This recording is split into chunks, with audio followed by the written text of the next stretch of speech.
بسم اللہ الرحمن الرحیم۔ صحیح بخاری حدیث نمبر 901۔ حضرت عبداللہ بن عباس رضی اللہ تعالیٰ عنہما نے اپنے مؤذن سے ایک دفعہ بارش کے دن کہا کہ اشہد ان محمد رسول اللہ۔ اس کے بعد حی علی الصلاۃ، نماز کی طرف آؤ نہ کہنا بلکہ یہ کہنا کہ صلو فی بیوتکم، اپنے گھروں میں نماز پڑھو۔ لوگوں نے اس بات پر تعجب کیا تو آپ نے فرمایا کہ اسی طرح مجھ سے بہتر انسان رسول اللہ صلی اللہ علیہ وآلہ وسلم نے کیا تھا۔ بے شک جمعہ فرض ہے اور میں مکروہ جانتا ہوں کہ جو تمہیں گھروں سے باہر نکال کر مٹی اور کیچڑ پھسلان میں چلاؤں۔ صحیح بخاری حدیث نمبر 902۔ حضرت اماں عائشہ صدیقہ طیبہ طاہرہ رضی اللہ تعالی عنہا نے فرمایا، لوگ جمعہ کی نماز پڑھنے اپنے گھروں سے اور اطراف مدینہ گاؤں سے مسجد نبوی میں باری باری آیا کرتے تھے۔ لوگ گرد و غبار میں چلے آتے، گرد میں اٹے ہوئے اور پسینہ میں شرابور، اس قدر پسینہ ہوتا کہ تھمتا نہیں تھا۔ اسی حالت میں ایک آدمی رسول اللہ صلی اللہ علیہ وآلہ وسلم کے پاس آیا۔ آپ صلی اللہ علیہ وآلہ وسلم نے فرمایا کہ تم لوگ اس دن جمعہ میں غسل کر لیا کرتے تو بہتر تھا۔ صحیح بخاری حدیث نمبر 903۔ حضرت یحییٰ بن سعید نے خبر دی، انہوں نے عمرہ بنت عبد الرحمن سے جمعہ کے دن غسل کے بارے میں پوچھا۔ انہوں نے بیان کیا کہ عائشہ رضی اللہ تعالی عنہا فرماتی تھیں کہ لوگ اپنے کاموں میں مشغول رہتے اور جمعہ کے لیے اسی حالت میں چلے آتے، اس لیے ان سے کہا گیا کہ کاش تم لوگ کبھی غسل کر لیا کرتے۔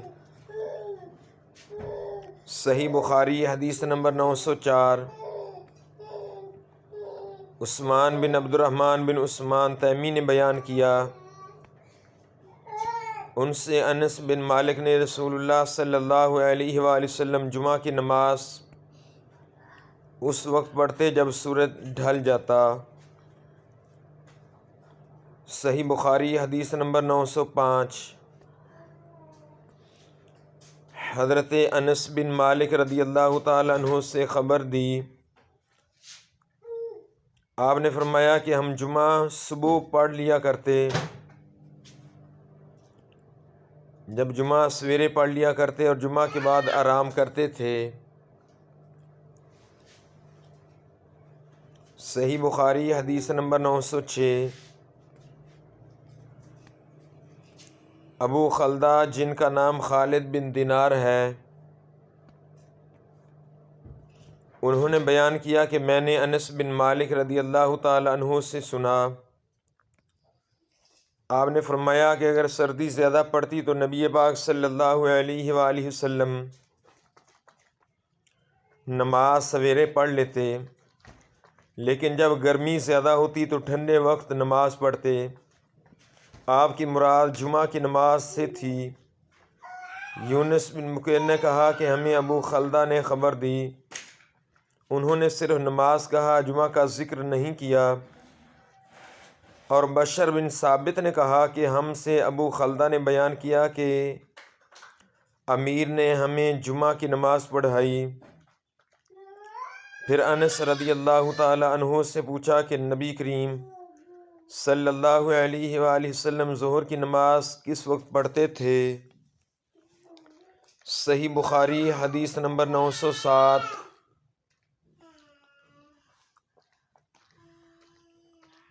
ابایہ بن رفاعہ بن رافع بن خدیج نے بیان کیا، انہوں نے بیان کیا کہ میں جمعہ کے لیے جا رہا تھا، راستے میں ابو عبس رضی اللہ تعالیٰ عنہ سے میری ملاقات ہوئی۔ انہوں نے کہا کہ میں نے رسول اللہ صلی اللہ علیہ وآلہ وسلم سے سنا ہے، جس کے قدم اللہ رب العالمین کے راستے میں غبار آلود ہو گئے، اللہ تعالیٰ اسے دوزخ پر حرام کر دے گا۔ صحیح بخاری حدیث نمبر 908۔ سعید اور ابو سلمہ سے بیان ہے، انہوں نے ابو ہریرہ رضی اللہ تعالی عنہ سے اور ان سے نبی کریم صلی اللہ علیہ وآلہ وسلم نے، امام بخاری رحمۃ اللہ علیہ نے کہا کہ ہم سے ابو الیمان نے بیان کیا، کہا کہ ہمیں شعیب نے خبر دی، انہیں زہری نے اور انہیں ابو سلمہ بن عبد الرحمن نے خبر دی۔ وہ ابو ہریرہ رضی اللہ تعالیٰ عنہ سے روایت کرتے تھے کہ آپ نے رسول اللہ صلی اللہ علیہ وآلہ وسلم کو یہ کہتے ہوئے سنا کہ جب نماز کے لیے تکبیر کہی جائے تو دوڑتے ہوئے مت آؤ، بلکہ اپنی معمولی رفتار سے آؤ، پورے اطمینان کے ساتھ، پھر نماز کا جو حصہ امام کے ساتھ پالو اسے پڑھ لو اور جو رہ جائے اسے بعد میں پورا کرو۔ صحیح بخاری حدیث نمبر 909۔ حضرت عبداللہ بن ابی قتادہ نے، امام بخاری رحمۃ اللہ علیہ کہتے ہیں کہ مجھے یقین ہے کہ عبداللہ نے اپنے باپ ابو قتادہ سے روایت کی ہے، وہ نبی کریم صلی اللہ علیہ وآلہ وسلم سے راوی ہیں کہ آپ صلی اللہ علیہ وآلہ وسلم نے فرمایا، جب تک مجھے دیکھ نہ لو صف بندی کے لیے کھڑے نہ ہوا کرو اور آہستگی سے چلنا لازم کر لو۔ صحیح بخاری حدیث نمبر 910۔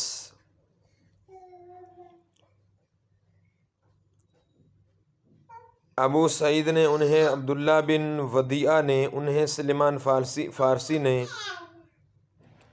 رسول اللہ صلی اللہ علیہ وآلہ وسلم نے فرمایا کہ جس نے جمعہ کے دن غسل کیا اور خوب پاکی حاصل کی اور تیل یا خوشبو استعمال کی، پھر جمعہ کے لیے چلا اور دو آدمیوں کے بیچ میں نہ گھسا اور جتنی اس کی قسمت تھی نماز پڑھی، پھر جب امام باہر آیا اور خطبہ شروع کیا تو خاموش ہو گیا، اس کے بعد اس جمعہ سے دوسرے جمعہ تک کے تمام گناہ بخش دیے جائیں گے۔ صحیح بخاری حدیث نمبر 911۔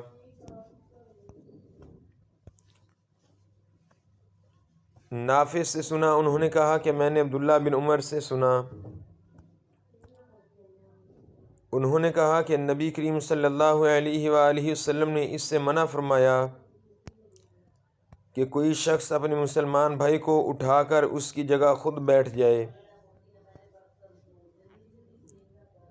میں نے نافع سے پوچھا کہ کیا یہ جمعہ کے لیے ہے؟ تو انہوں نے جواب دیا کہ جمعہ اور غیر جمعہ سب کے لیے یہی حکم ہے۔ صحیح بخاری حدیث نمبر 912۔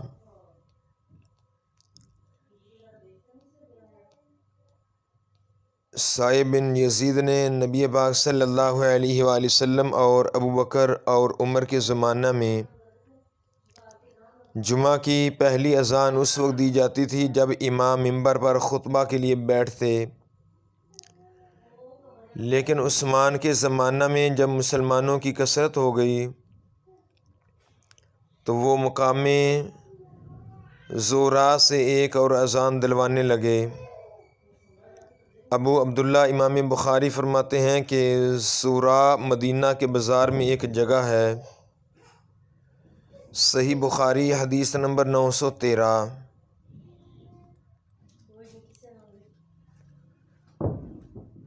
سائب بن یزید نے کہا کہ جمعہ میں تیسری اذان عثمان بن عفان نے بڑھائی، جبکہ مدینہ میں لوگ زیادہ ہو گئے تھے، جبکہ آقا علیہ الصلاۃ والسلام کے ایک ہی مؤذن تھے۔ آپ صلی اللہ علیہ وآلہ وسلم کے دور میں جمعہ کی اذان اس وقت دی جاتی جب امام ممبر پر بیٹھتا، صحیح بخاری حدیث نمبر 914۔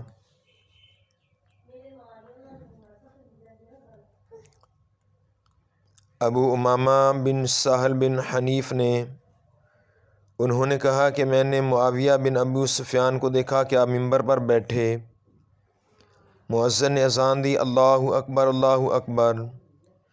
معاویہ نے جواب دیا، اللہ اکبر اللہ اکبر۔ مؤذن نے کہا، اشہد ان لا الہ الا اللہ۔ معاویہ نے جواب دیا، وانا، اور میں بھی توحید کی گواہی دیتا ہوں۔ مؤذن نے کہا، اشہد ان محمد رسول اللہ۔ معاویہ نے جواب دیا، وانا، اور میں بھی محمد صلی اللہ علیہ وآلہ وسلم کی رسالت کی گواہی دیتا ہوں۔